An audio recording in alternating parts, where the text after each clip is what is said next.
Dizimizin yeni bölümünde neler olacak? Mehdi bebeği için neler yapmayı planlıyor? Barış iflas edecek mi? Zeynep Barış ile mutlu olabilecek mi? Zeynep ile Nermin'in hayatı tehlikede mi? Özlem Zeynep ile Barış'ın arasını bozmayı başarabilecek mi? Hepsinin cevabını ve gelecek bölümlerdeki ayrıntıları da kaçırmamak için bu videoyu sonuna kadar dikkatle izlemenizi tavsiye ediyorum. Öncelikle dizimizin final yapmasını istemiyorsanız ve ayrıca Zeynep'in özgürce kendi fikirlerini vermesini istiyorsanız beğeni tuşuna basalım ve kaç kişi aynı fikirdeyiz görmüş olalım. Dizimizin yeni bölümünde artık yepyeni bir döneme gireceğiz. Çünkü Barış ve Mehdi arasında bir güç savaşı başlayacak. Her ikisi de Zeynep'i bırakmak istemeyecek. Büyük ihtimal ile Zeynep, Mehdi ile görüşmeye devam etmesine rağmen ona bir şans vermeyecek. Zeynep tam tersi Barış'ın yanında yer almaya başlayacak. Barış da Zeynep'i sevdiği için onu asla yalnız bırakmayacak. Bu yüzden Barış, Zeynep'in kendisiyle ilgilenmesi için kendisini hasta edecek ve Zeynep'in ilgisini çekmek için her şeyi deneyecek. Ama Zeynep'in bu davranışları bu şekilde devam ederse Barış'ı kaybedecek. Çünkü Barış bu ilişki için çok çaba sarf etti ama Zeynep her defasında kendisini Barış'tan uzak tuttu. Barış ve Zeynep bu sorunu çözerse hayatlarına yeni bir başlangıç yapacak. Bunun sonucunda da Zeynep ve Barış evlenebilecek. Ayrıca Zeynep hissettiği suçluluk duygusunu azaltamazsa bu onun sonu olacak. Çünkü Zeynep her defasında Sakine'nin gözyaşlarına inanıyor. Ama sonrasında Zeynep yaptığı hatanın farkına varacak ve Sakine'nin kendisini üzgün göstermesini umursamayacak. Böylece Zeynep Nermin Hanım'ı tercih edecek ve Nermin Hanım ile Zeynep hayatlarına devam edecek. Peki sizce Özlem Barış ile Zeynep'i ayırmayı başarabilecek mi? Düşüncelerinizi yorumlar kısmında bekliyorum. Artık Mehdi hiç kimseye iyi davranmayacak. Özellikle Mehdi Barış'a karşı büyük bir savaş başlatacak. Artık Mehdi Barış kadar güç sahibi olduğu için onu Zeynep'ten uzaklaştırmak isteyecek. Ve her zaman Mehdi Barış'ın işlerinin önündeki en büyük engellerden birisi olacak. Büyük ihtimalle Barış Zeynep ile aşk hayatı yaşamaya başlayacak. Zeynep de Barış'ın kendisiyle evleneceğini düşünüp ümit edecek. Daha sonrasında Zeynep Barış ile ilişkiye girecek. Ama bu birliktelik ikisinin de sonunun gelmesine sebep olacak. Çünkü Barış Zeynep'i daha sonrasında aldatacak.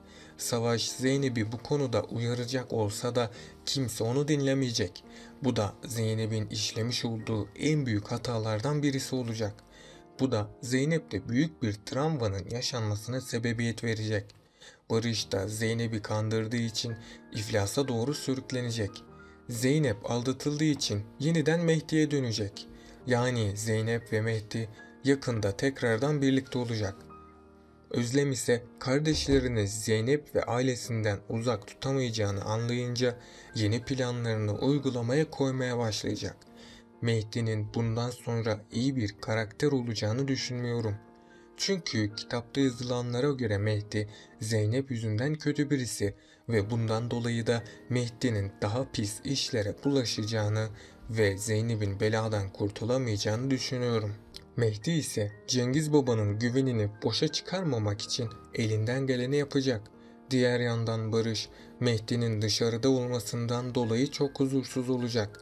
Çünkü Zeynep'in onu terk edip Mehdi'ye dönme ihtimali oldukça yüksek. Barış ve Zeynep yakında evlenecek ama onların aşkının önünde aşılması gereken bazı zor engeller bulunmakta. Bunlardan birisi özlem ve savaştır.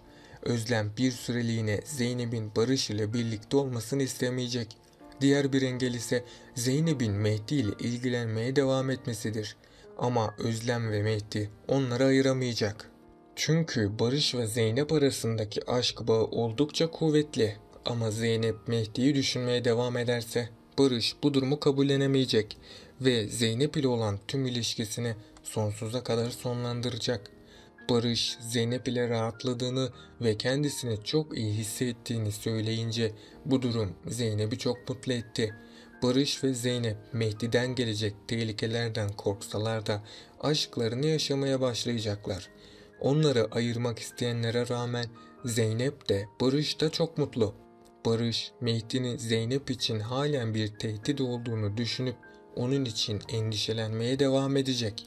Mehdi ise Zeynep'i dilinden veya kalbinden söküp atamıyor. Zeynep, Mehdi'ye kendinden uzak durmasını ve bu duruma artık bir son vermesi gerektiğini de söyleyecek. Aynı zamanda Cengiz Baba'nın yaşam tarzı Mehdi'ye biraz ağır geldi. Bu işin sandığı kadar kolay bir iş olmadığını anlayacak eninde sonunda. Daha önceki hayatına dönmek istese de Mehdi artık Cengiz Baba'ya olan borcundan dolayı bu işi devam ettirmek zorunda kalacak. Mehdi her geçen gün daha da güçleniyor. Mehdi güçlendikçe kendisine kötülük yapanların hesabını teker teker soracak. Mehdi Barış'a karşı büyük bir yarış içerisinde bulunacak. Çünkü Mehdi Barış'ın Zeynep'i kaybettiğini sanıyor. Halbuki Mehdi Zeynep'e de kaba davrandığı için onu kaybetti ve Zeynep'i kendi elleriyle Barış'a teslim etmiş oldu.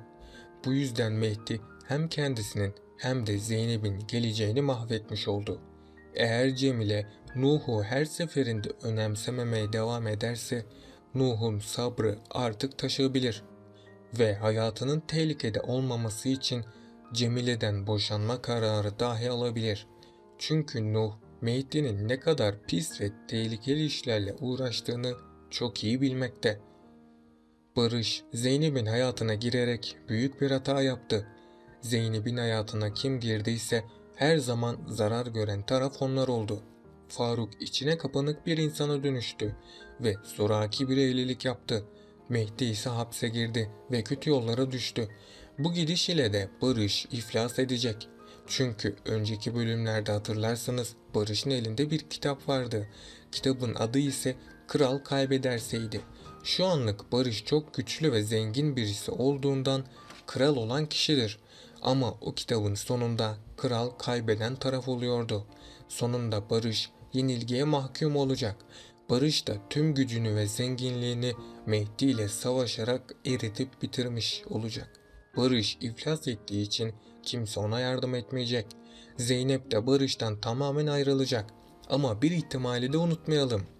Barış Zeynep ile evlenip hayatına yeni bir sayfa açmayı seçebilir. Bu bölümün de sonuna geldik arkadaşlar. Bunun gibi videoların devam etmesini istiyorsanız kanalıma abone olup bu videoyu beğenerek dizimize destek olabilirsiniz. Sonraki videolarda görüşmek üzere, hoşça kalın.